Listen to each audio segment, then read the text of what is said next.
အားလုံးပဲမင်္ဂလာပါဒီနေ့မှာတော့ကျွန်တော်တို့ဆိုင်ရနေဝယ်ယူအားပေးသွားတဲ့ customer က 4K rendering ကိုလည်းသုံးမယ် Triple A game တွေကိုလည်း graphic အပြည့် FPS ကောင်းကောင်းနဲ့စော့မှာမို့လို့ကျွန်တော်တို့ဆင်မြင်ထားတဲ့ PC set လေးနဲ့မိတ်ဆက်ပေးကြပါတယ် CPU ကိုတော့ i9 ထဲမှာ24ကို32 thread ထွက်တဲ့14 Gen 14900 KF ကိုသုံးပေးထားပြီးတော့ RAM အနေနဲ့ဆိုရင်လည်း DDR5 16GB လေးချောင်းကိုမှ6400 mAh အထိ OC လုပ်ပြီးတော့အသုံးပြုလို့ရပါအောင် graphic ကိုလည်း Asus ရဲ့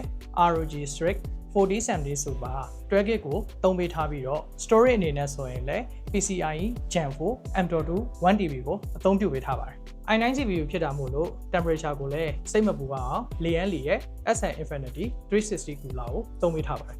casing ကိုတော့ customer စိတ်ကြိုက်ဖြစ်တဲ့ Lian Li O11 Dynamic Evo 80ကိုသုံးပေးထားပြီးတော့ case fan တွေကိုလည်း casing နဲ့လိုက်အောင်လို့ Lian Li ရဲ့ SN Infinity fan တွေကိုပဲသုံးပေးထားပါသေးတယ်